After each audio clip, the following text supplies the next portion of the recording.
Target చేసిన భయ్? ఇప్పుడు నేను నిన్ను కొడితే నువ్వు నన్ను కొట్టావా చెప్పు? వాళ్ళు నన్ను టార్గెట్ చేస్తే నేనేం చేయాలి? మరి నేను ఊరుకోవాలన్నా?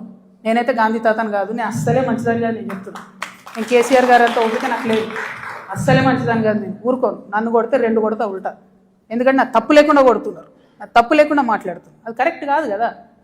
ఏం రోగం చెప్పు? నేను ఏమంటున్నా? నేను జనంలో పోతున్నా, పిచ్చి లేచినట్టు పొద్దు నుండి రాత్రి వరకు ఎందుకు తిరుగుతున్నా నేను?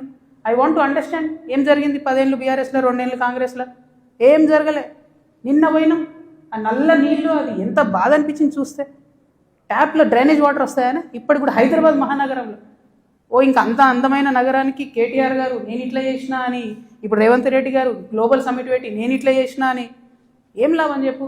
ఆడబిడ్డలకు ఒక డెలివరీ హాస్పిటల్ ఉండదు, నల్లలో మోరు నీళ్ళు వస్తాయి. ఇదో మహానగరం, దీనికి సంతోషపడాలి. ఎవరొకరు అడగాలి కదా. అడిగితే కేసులు, అడిగితే లొల్లి, ఇంతే. ఏం భయపడేదాన్ని కాదు నేను. ముందుకే పోతా, వెనుకకైతే పోయేది లేదు.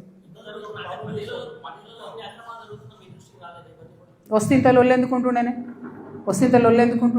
5 ఏళ్ళు నన్ను ఓడగొట్టి ఇంట్లోనే కూర్చోబెట్టిరు కదా.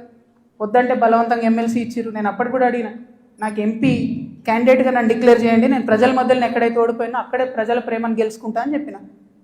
అవకాశం ఇవ్వలే నాకు, తిరగనీయలే. మా కాన్స్టిట్యున్సీలో కూడా ప్రతి ఎమ్మెల్యేను ఎవరో ఒకరు మేనేజ్ చేసుడు, వాళ్ళు నాకు ఎక్కడికక్కడ కాళ్ళల్లో కట్టెలు పెట్టుడు, కాన్స్టిట్యున్సీ నుంచి ఎవరైనా వచ్చి కలిస్తే బెదిరించుడు. నువ్వు ఎట్లా కలుస్తావు?